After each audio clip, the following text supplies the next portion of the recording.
एक वाक़या आता है सुल्तान महमूद गज़नवी का। ये बादशाह हुए और इस्लाम के बड़े अजीम बादशाह हैं सुल्तान महमूद गज़नवी।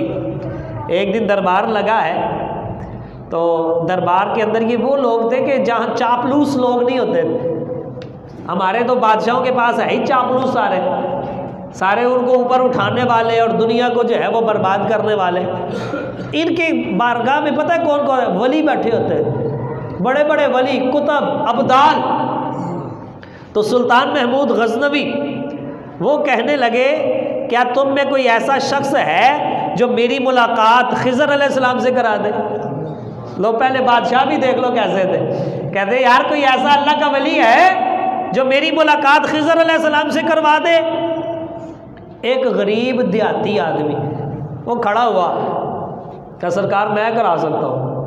उन्होंने कहा क्या शराइत है? उन्होंने कहा जी बात यह है कि 6 महीने चिल्ला काटना पड़ना है दरिया के किनारे। मैं गरीब आदमी हूँ, मैं चिल्ला काटने चला गया तो मेरे घर का क्या बनेगा?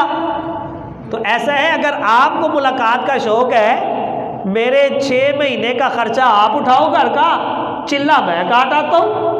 तो बादशाह को क्या फ़र्क पड़ता है? उसने कहा ठीक है, तुम्हारे 6 माह का खर्चा ये हमारे ज़िम्मे। चला गया। 6 महीने के बाद बादशाह ने बुलाया, कहा जी बुला कर लाओ उसे।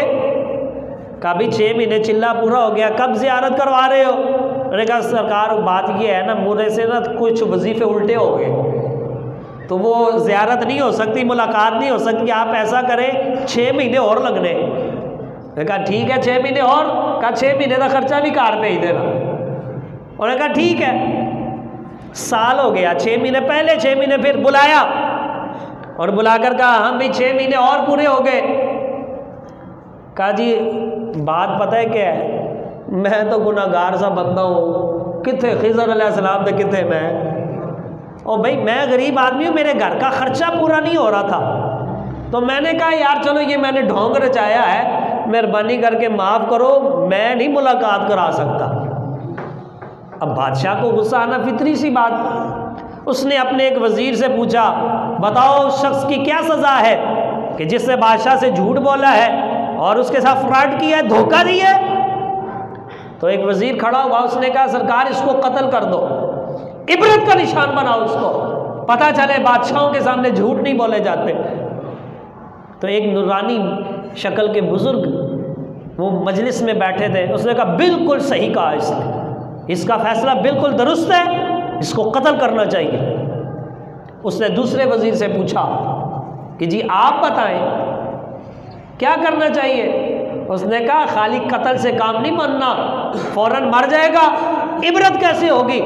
इसके ऊपर कुत्ते छोड़े जाएं जो इसे नोचे और इसकी मौत में ताख़ीर हो, फिर पता चलेगा कि बादशाह के साथ झूठ बोलने का अंजाम क्या होता है। वो नूरानी शक्ल के बुजुर्ग खड़े हुए, कहा बिल्कुल सही कहा, इसका फैसला बिल्कुल सही है।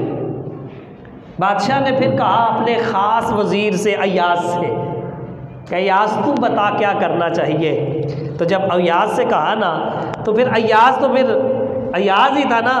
उसने कहा सरकार बात ये है, मुझे एक बात बताएं, इस गरीब आदमी ने 6 महीने फिर साल आपके ख़जाने से लंगर खा लिया, गरीब आदमी के बच्चे पल गए, आपके ख़जाने को फ़र्क तो नहीं ना आया, आपका कुछ गया है?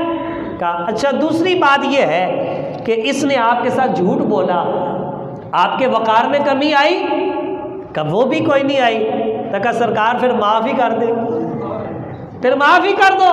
अच्छा जब ये फैसला सुनाया तो नूरानी बुजुर्ग फिर खड़े हुए, कहा बिल्कुल सही फैसला किया, बिल्कुल दुरुस्त कहा इसने। उस सुल्तान को बड़ा ताज्जुब हुआ कि यार एक ने कहा कत्ल कर दो, बाबा जी कहते सही कहा है, दूसरे ने कहा कुत्ते छोड़ दो, बाबा जी ने कहा सही कहा है, और याज ने कहा है कि ये इसको माफ़ कर दो, कहता है सही कहा है। कहा बाबा जी ज़रा तुसी तशरीफ ले आओ ना ज़रा, तो आप ज़रा बताएं ना ये सारे फैसले दुरुस्त कैसे? आप जो वज़ीर उठता है उसी की हिमायत करते हो, वजह क्या है?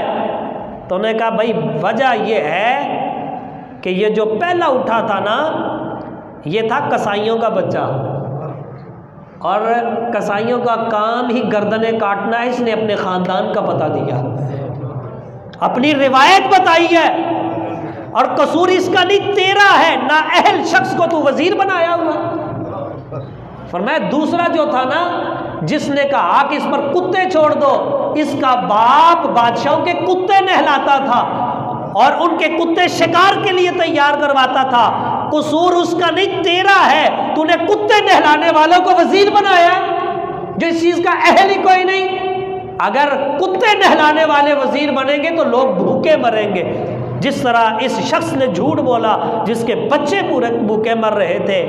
और रही बात अय्याज की, वो तो है ही सैयदजादा, और ये सैयदजादा है और सैयदों के घर की रीत है। करबला में जाके अपना खानदान ज़बह करवा लिया, इंतकाम नहीं लिया, माफी को उन्होंने तरजीह दी है, लिहाजा ये सैयदजादा है, इसने अपना खानदानी किरदार बताया है। बादशाह को जब पता चला ना कि यार ये अय्याज सैयदजादा, तो खड़ा हो गया, उसको पता ही नहीं था ये सैयद है। उसने कहा ओ अय्याज तू सैयद है, तूने मुझे आज तक बताया ही कोई नहीं।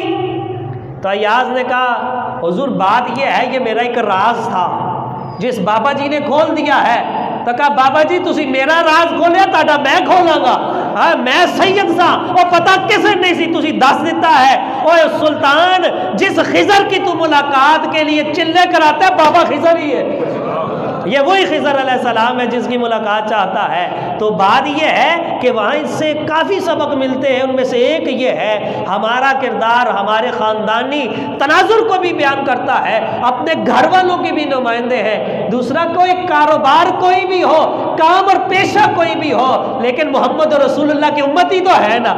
हमारा किरदार हुजूर अलैहिस्सलाम के उम्मती जैसा होना चाहिए कि जैसा हुजूर को भी फ़ख्र हो। हशर वाले दिन ये ना हो कि सरकार अलैहिस्सलाम के सामने जाने से खुद शर्मिंदा हो। कहा ना ना ए उम्मती, तेरा किरदार ऐसा होना चाहिए कि हशर वाले दिन जब नामा अमाल तुल रहा हो तो तेरा फ़ख्र के साथ वहाँ जो है ये बताया जाए ये मेरा उम्मती है, ये मोहम्मद रसूलुल्लाह का उम्मती है, कि जिसका किरदार ऐसा है कि जिसका चेहरा दुनिया में भी चमकता था, हशर में भी रोशन है।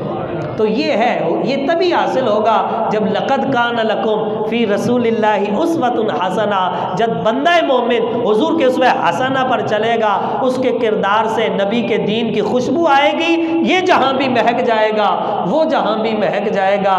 इसलिए अल्लाह ताला से दुआ करनी है, या अल्लाह हम सब को अपने महबूब पाक अलैहिस्सलातु वस्सलाम के उसवे हसना की खुशबू अता फरमा, वो किरदार अपनाने की तौफीक अता फरमा, उस पर चलते हुए हमारी ये सांसें यही इसी तरह चलती रहे, ज़िंदगी गुजर जाए, तो फिर जब कब्र में जाएंगे फिर सरकार को देख के खुद ही कहेंगे हुजूर वहाँ भी आपकी ग़ुलामी की है, यहाँ भी आपके ग़ुलाम हाजिर हैं। अल्लाह ताला से दुआ है जो कुछ सुना सुनाए इस पर अमल पैरा होने की तौफीक अता फरमाए। वमा अलैना इल्लल बलागुल मुबीन।